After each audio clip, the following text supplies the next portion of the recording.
If China, Pakistan and Sri Lanka attack India at the same time, how long will it take them to defeat India? There is such a lack of, faith of Indians in its armed forces. India is not still the India of the 60s, but since you ask a question, let me try to answer. Let's also assume no nuclear weapons are used. Nuclear weapons don't leave much for any win scenarios or any point to this answer. China, Pakistan, Sri Lanka, seriously SL. Join hands to defeat India. Let's see what can China do. The answer is not much. China has only 2 points of entry for its ground force offensive against India. First, through Ladakh, second, through Arunachal Pradesh, and no, not through Nepal. Nepal won't allow this, and it's just not really possible for a massive ground force to get through the mountain ranges of Himalayas, especially when there are no motor-able roads.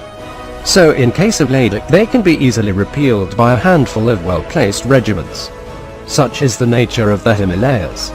It could be one of the most naturally defended place on earth and the hardest to mount any meaningful offense. So Ladakh will become a slaughterhouse very fast, as after a few bouts into the mountains it won't matter how many troops come in, they will be slaughtered. Arunachal Pradesh has just recently started to develop infrastructure. It was not because India lacked the funds to build roads, but because it was left to the wild, as it is hardly defensible from our side and the perfect place for China to mount an offensive into India. So the basic strategy of India was, if we can't exactly defend it, let's make it hard for them to come in, and this would delay the Chinese advance just enough to allow Indian army to regroup in Sikkim and Bhutan. Yes, the Indian army has a considerable presence in Bhutan, which happens to be the best place for the Indians to mount an offensive towards the northeast into China and cut off the logistical support lines of the Chinese troops in northeast India. This makes ground forces quite evenly matched. Air forces of the two countries, however, are in no way evenly matched. China has the quantitative advantage, and India's perceived advantage in quality is debatable. It's always assumed that China, which is producing its jets at home, are of lesser quality that could easily turn out to be false. India will have to compensate for it by deploying overwhelming no of SAMs, which would at least ensure denial of air superiority to China.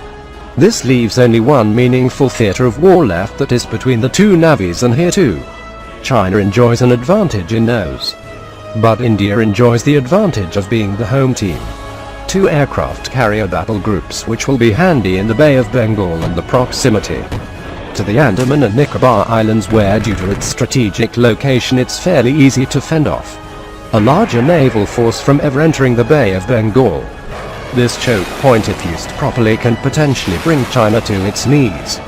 Also, it helps us that most of nations in the region are not very fond of the Chinese either, so they could be persuaded to provide intelligence. Pakistan has no direct advantage with respect to India, but still a sizable no of Indian forces, air, navy and army will be engaged with China, which makes it a bit harder to beat Pakistan, but not really hard enough. Pakistan only holds 1 point of advantage in the Kashmir region, which it will exploit, and a sizable no of its forces will engage the Indian armed forces, whose objective will be to cut off our supply lines to our troops engaged with China in Ladakh.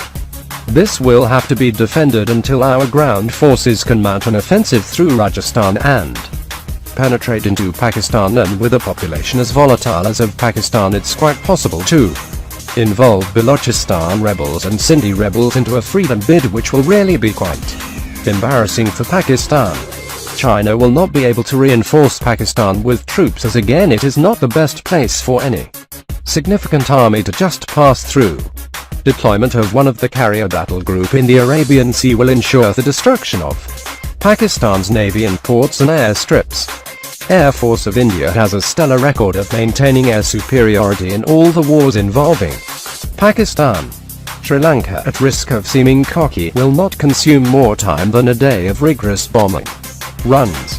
Conclusion: if all else fails, we will arm every able-bodied citizen of the country and send them to fight for the homeland. If Russia can defend itself against Hitler's Germany, so can we. I don't know about the rest, but I think Indians, after 800 years of sustained invasions by the Muslims and 200 years of British rule have lost their appetite to be invaded yet again. I would rather fight than see my country and myself humiliated.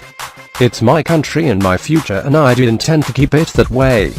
I'm not being a warmonger, but I just believe in hope for the best but be prepared for the worst. And if our history hasn't taught us this much, then I don't know what will.